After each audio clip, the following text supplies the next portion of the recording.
Hey everyone, I'm Jamie Stein, and I'm an intuitive and an empath who helps people unlock the full force and power of their creative energy.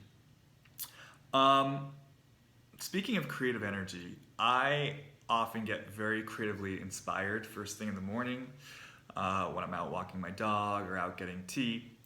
And that was the case this morning.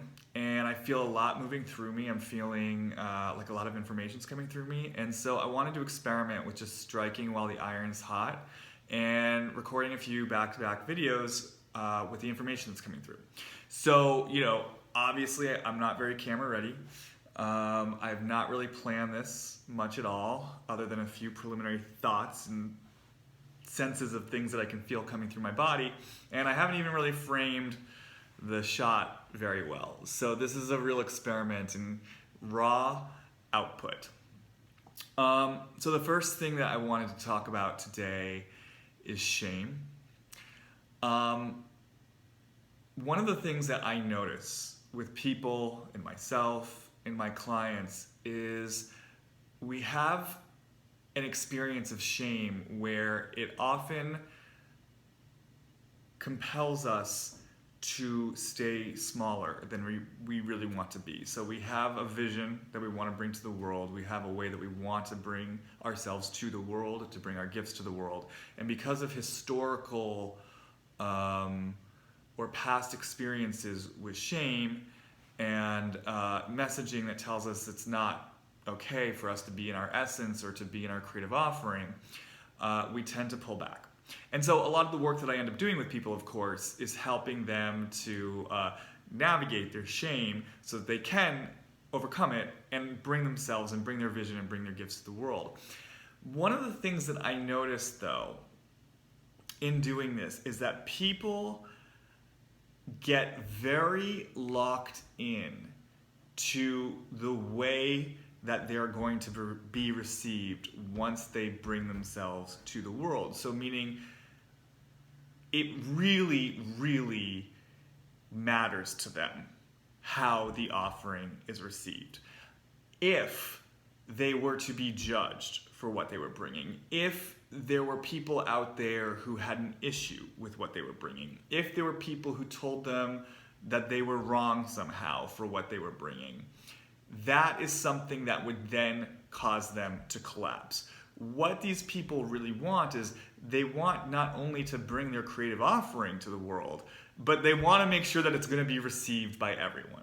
And so basically there's a thinking here where it's like, basically, if my creative offering is received and I get the positive feedback that I want, then this whole thing is worth it. Then it was worth the risk. Then I'm getting the reward that I seek for the risk that I'm taking and the courage that I'm showing and bringing myself in a way that's scary to me. And if it's not that outcome and instead it's my sort of worst version of what I think is going to happen, well, then I'm going to shut down and collapse, and I'm going to use it as proof that I never should have done this in the first place. So there's a real either or thinking where there's a fixation on the results as proof or evidence of whether or not old stories are warranted. Now, this is a very, very, very dangerous place to be because, first of all, even if you get what you want, let's say you get well received by the world and by your clients and you get, the parade and the celebration for bringing yourself in a way that was previously scary. You're in a very tenuous reality at that point because what's required is people continuing to receive you in that positive way over and over and over in order for you to continue to feel safe. That is not a real sense of safety. That is not a real sense of safety. It's a setup.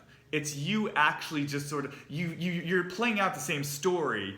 You've just kind of leapt onto a different stage. So rather than holding back and not giving your gifts out of a fear of danger, you're now giving your gifts, but you're doing it from this place that says, I'm okay doing this as long as I get the response I want.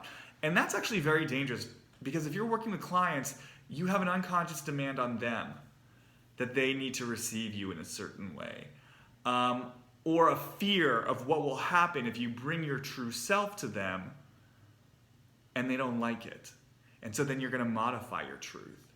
And so then suddenly you're not giving your full authentic self to your clients, and you're actually infecting the work that you do with them with your own shit. And that's a very unconscious, dangerous place to be. And that's the stuff where, some damage can happen. So what I want to say in this video is that the act of bringing yourself fully to the world when you are someone who has an experience of shame inside of you, the act of taking that leap, the act of staring that fear in the face, it is not about taking that leap and then waiting for the positive reaction to validate that leap. In fact, I would say the real juice is in the opposite. It's about how you hold this process for yourself, regardless of whether you have a positive or negative reaction. So meaning, if you do receive a negative reaction, or if someone misunderstands you, or there's something coming at you that feels scary, or like it validates the worst images you have about yourself, that's not the nightmare. The nightmare is then what you do with it. Do you at that point collapse? Go into a childhood story. Go into a childhood reaction. Use it as fodder to start spinning out and say, see, I never should have done this in the first place. Do you believe the fight or flight experience happening in your body, the beating heart, the sense of shame? Do you use it to stay stuck in the same old cycle, or do you use it as an amazing opportunity for yourself to be in the nightmare and to instead bring the adult into the picture and to hold space for what's happening for yourself, to stay connected to your good intention, to stay connected to the investigation, and to navigate it from an adult place where you're willing to get information about what's going on and what's here, to not move into reactivity, to not make yourself wrong for taking the risk, for not making someone else wrong for having a reaction, even if it's totally extreme. But to grow up this part of you that wants to react and instead look around to see what's the information coming to you right now.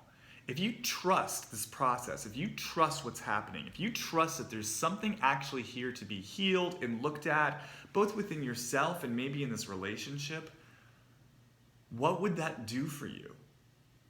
So what I want to encourage anyone who's on a path of getting bigger, bigger, bigger, in challenging fears inside themselves, to really notice and catch yourself when you find yourself getting hung up on the result of your risk and interpreting that as evidence of whether or not it was a risk worth taking. Because that very fixation on the outcome, and I'm highlighting this in frickin' highlighter, this is the main point of this video that I want you to get. That very fixation on the outcome of being rewarded and well received for taking that risk, that is the place inside of you that is still protecting the shame. That is the place inside of you that is saying, oh, no, it's too scary out there, and I can only come out if it's going to look a certain way. And in a way, you're still playing small. The real challenge is to catch yourself when you're fixated on those results, and instead to make a shift where you say, I don't know how I'm going to be received. I might make a mistake even. I might have an accident. I might not even make a mistake. I might bring myself fully in a way that feels great, and it is going to get misseen, misunderstood. I might hear the very thing I'm scared of hearing. And am I willing to greet that with the same open arms as I would greet a positive reaction that I want to hear? Because it's going to give me an opportunity to realign with my adult self and find out what I need here. To not spin out with the head and immediately try to put out the fires and protect my shame, but to instead be with my shame, feel my shame, find out what I need here. What support do I need from friends and colleagues and trusted loved ones? What do I need to do, if anything, to clean up the relationship? What needs to happen here from the adult place? Because I tell you, if you stay in relationship with that part of you that wants to spin out and collapse and stay in the child, but instead use it as an opportunity to grow something up inside you, I guarantee you on the other side of it, you will be so grateful for that experience, and you will in fact be so grateful for the negative reaction, because you're going to develop an inner connection to self and an inner connection to your ongoing creative process that is not temporary. It is not based on how other people react towards you. It is based on your own connection to self and your process. So hopefully this makes sense. It's a bit of a sophisticated concept, and if you have any questions, please feel free to send them my way. You can go to my website, hollywoodreadings.com, send me an email there, or if at this point I have a Facebook group, please come join it, or leave me a message on my YouTube channel. Whatever form I'm taking on social media, please feel free to reach out to me. Okay, thanks guys. Bye.